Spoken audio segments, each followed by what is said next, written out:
It was open and candid. And I clearly felt his disappointment, which, again, to a certain extent, I understand. The president certainly made his disappointment clear. He's invoked renewed calls for the U.S. to potentially withdraw from NATO.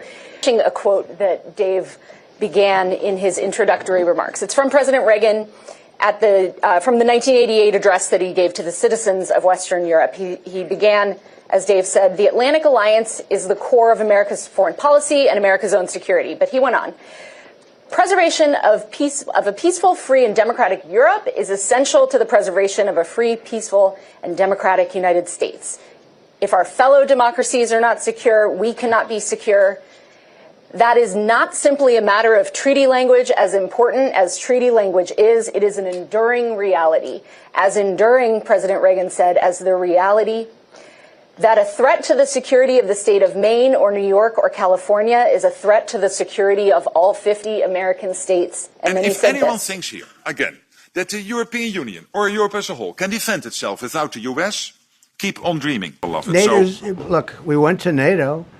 I didn't ask very strongly. I just said, hey, if you want to help, great. No, we will not help.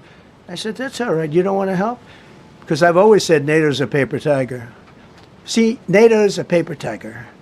Putin's not afraid of NATO. Putin's afraid of us, very afraid of us.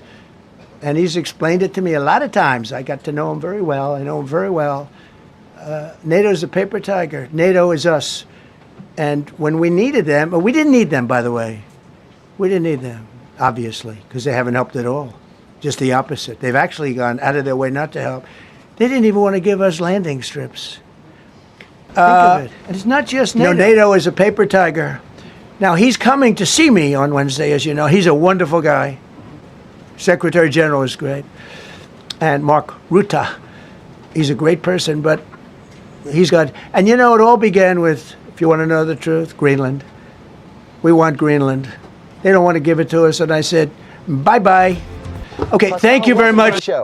Hi, John. I greet you. Greetings to the United States, all you wonderful people and the audience, and of course, all the people around the world who are following you, and there's a tremendous amount of them, I learned.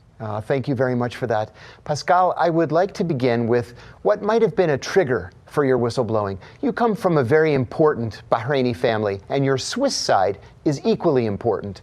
You're a direct descendant of a former Swiss president, as a matter of fact.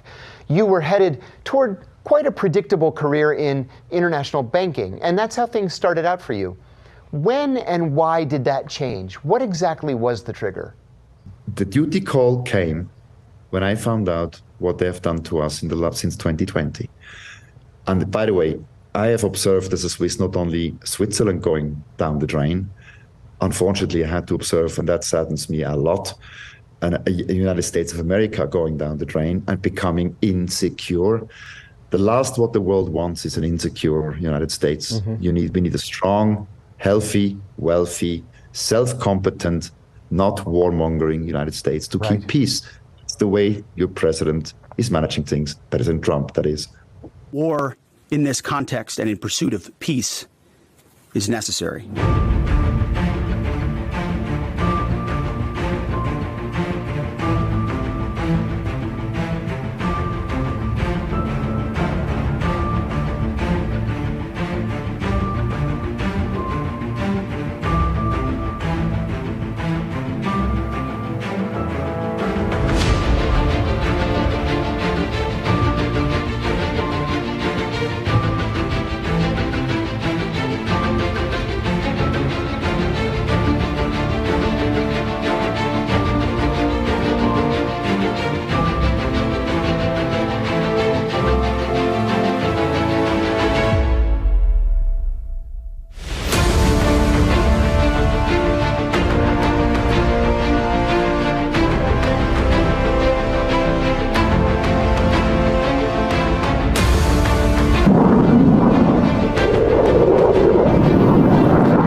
They're not the bully of the Middle East anymore.